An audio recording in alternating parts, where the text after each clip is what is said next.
మామ నేను చెప్తున్నా కదా, నువ్వు ఎప్పుడైతే నీ లైఫ్లో రిస్క్ తీసుకుంటావో అప్పుడే నువ్వు సక్సెస్ని చూస్తావు. నువ్వు అసలు రిస్కే తీసుకోకుండా నీ చుట్టుపక్కల ఉన్న వాళ్ళ బతికితే నువ్వు సక్సెస్ అయినట్టు కాదు. నువ్వు వాళ్ళ బతికితే నీకు ఇష్టమైన కార్ ఎప్పుడు కొంటావు, మీ అమ్మకి ఇష్టమైన నగలు ఎప్పుడు కొంటావు, ఒక పెద్ద బంగ్లా ఇలా కొంటావు.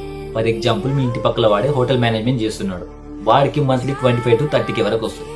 ఇంకొకడు బీటెక్ చేసి ఐటీలో జాబ్ చేస్తున్నాడు, వాడికి కూడా మంత్లీ 25 to 30K వరకు వస్తుంది. సో నువ్వు రిస్క్ తీసుకోకుండా వాళ్ళలా బతికితే నీకు నచ్చిన లైఫ్ లీడ్ చేస్తావా? నీకు నచ్చిన కారు, మీ అమ్మకు నచ్చిన నగలన్నీ కొనగలవా? ఫర్ ఎగ్జాంపుల్ నన్నే తీసుకుంటే, నేను మా ఇంట్లో మా అమ్మకి చెప్పేశాను, మా నాకు జస్ట్ 1.5 to 2 years టైం ఇవ్వు, నేను ఖచ్చితంగా నేను అనుకున్న దాంట్లో కెరీర్ బిల్డ్ చేసుకుంటా, బెస్ట్ కంటెంట్ క్రియేటర్గా ఫ్యూచర్ బిల్డ్ చేసుకుంటా. బెస్ట్ అంటే అందరికంటే ఎక్కువ ఏం చేయాలని కాదు, మంత్లీ మినిమం 1 lakh అయినా ఏం చేసుకుంటే చాలు.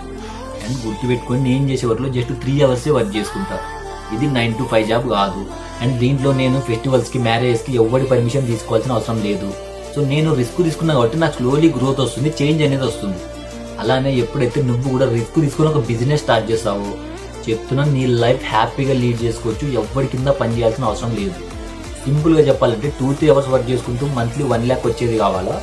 9 to 5 జాబ్ చేస్తూ చనిపోయేంత వరకు monthly 25K to 30K salary ఉన్న జాబ్ కావాలి.